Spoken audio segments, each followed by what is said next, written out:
Staying on no accountability in the public sector, we have the continuing train wreck, which is the Belfast Health Trust.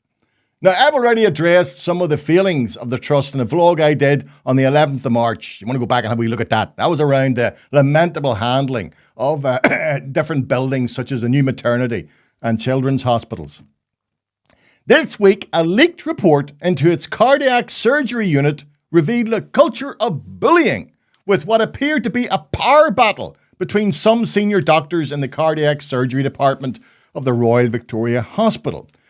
This, in at least one instance, led to surgeons, wait for it, throwing instruments during procedures. Hold on, let me repeat that for clarity.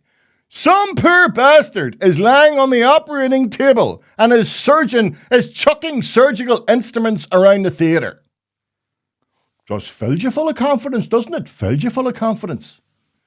Now, the Health Trust chairman, Kieran Mulgrew, said that while the Belfast Health Trust won't be shying away from the issues raised, but he said he did not believe the difficulties in the cardiac surgery unit were reflective of the whole trust. Mr. Mulgrew may come to regret that assertion, as the Royal College of Nursing had already reported issues of bullying and disrespectful behaviour, and not just within the cardiac unit.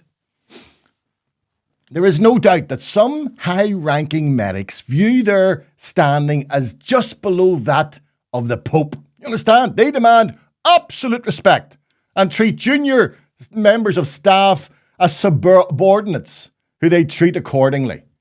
Now, I have personal experience again. I have witnessed this with my own eyes. As a young man, a long time ago, I spent extended periods hospitalised due to a serious spinal injury. And while the vast majority of those who treated me did so with care and respect, there were a few exceptions who were invariably from the higher echelons of the medical tree. For instance, each morning surgeons did the rounds. This involved visiting patients accompanied by a gaggle of junior doctors who were in training, right? Now, good surgeons never failed to say hello, ask how I was, then ask if I minded if the junior doctors were in attendance as they examined me. On one occasion, however, a surgeon appeared at my bedside whom I did not know. He completely failed to introduce himself and treated me like a piece of meat. He immediately launched into interrogating his junior doctors about my injury and prognosis. And as they were questioned, I could perceive their anxiety bordering on fear.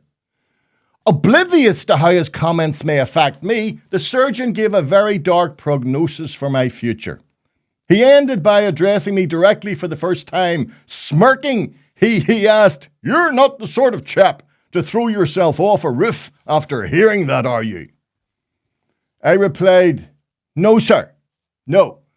I'm more the sort of chap who'd throw a surgeon off a roof after hearing that." Two of the junior doctors had to turn round for fear the arrogant bastard would see them giggling. See, the problem is, consultants and surgeons, some of them, not all of them, a minority, view their departments as private fiefdoms. And this is an issue not unique to the Belfast Trust. No, the fact that an internecine war is being waged within its cardiac unit is of real concern. At risk here is the health of patients, who presently can't be sure if on entering that unit they'll receive proper care or be hit in the head by a scalpel thrown by an irate surgeon. As far as Mike Nesbitt's concerned, enough words. It's time you got a handle on your department. And ended the tenure of arrogant medics who act like petulant prima donnas and think they can verbally abuse nurses and junior staff and get away with it.